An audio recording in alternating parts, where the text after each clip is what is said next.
14 अगस्त आजादी के जश्न से बस एक दिन पहले की तारीख।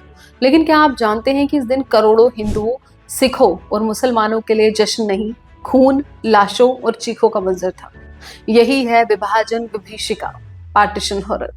कागज पर एक सीधी सी लाइन खींची गई, रेड क्लिफ लाइन, और इस रेखा ने सिर्फ जमीन नहीं, करोड़ों लोगों के घर, खेत, यादें, यहाँ तक कि लाशें तक दो देशों में बांट दी। 1947 में जब सत्ता हस्तांतरण की तारीख तय हुई, तब मंच से आजादी के गीत गाए जा रहे थे, लेकिन पंजाब से लेकर बंगाल तक आजादी का माहौल नहीं बल्कि मौत का साया था।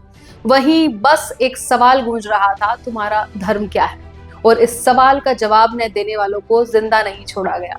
1 करोड़ से ज्यादा लोग अपने ही देश में शरणार्थी बन गए। 10-15 लाख लोग मारे गए। ट्रेन की बोगियों में लाशें भरकर भेजी गई। भारत माता की जमीन पर अनगिनत महिलाओं का बलात्कार हुआ। क्या स्कूल में कभी आपको ये पढ़ाया गया है कि पार्टीशन में सबसे ज्यादा हिंदू और सिख मारे गए थे? कि डायरेक्ट एक्शन डे पर कोलकाता की सड़कों पर हिंदुओं का सामूहिक कत्लेआम हुआ था? शायद नहीं, क्योंकि एक नैरेटिव इंडस्ट्री है जो आपको सिर्फ अमन मोहब्बत के किस्से सुनाएगी और पार्टीशन की असलियत को इतिहास की फुटनोट में दबा देगी। असलियत ये है कि ये सब किसी राजनीतिक समझौते का नतीजा नहीं था, बल्कि धार्मिक कट्टरता और राजनीतिक स्वार्थ की मिली जुली साजिश थी।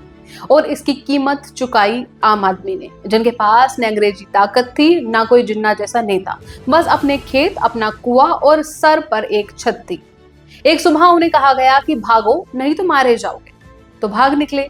वो अपनी मिट्टी को छू भी नहीं पाए, और जो रह गए उनके घर किसी और के हो गए, उनकी बेटियां किसी और की। दशकों तक ये दर्द दबा दिया गया, किसी ने इस दर्द की मान्यता देने की हिम्मत नहीं की। लेकिन 2021 में प्रधानमंत्री नरेंद्र मोदी ने इस चुप्पी को तोड़ा और 14 अगस्त को विभाजन विभीषिका स्मृति दिवस घोषित किया, ताकि देश इस क्रूर सच्चाई को भले नहीं आने वाली पीढ़ियां समझे कि आजादी सिर्फ एक तारीख नहीं बल्कि एक कीमत है जो खून से चुकाई जाती है।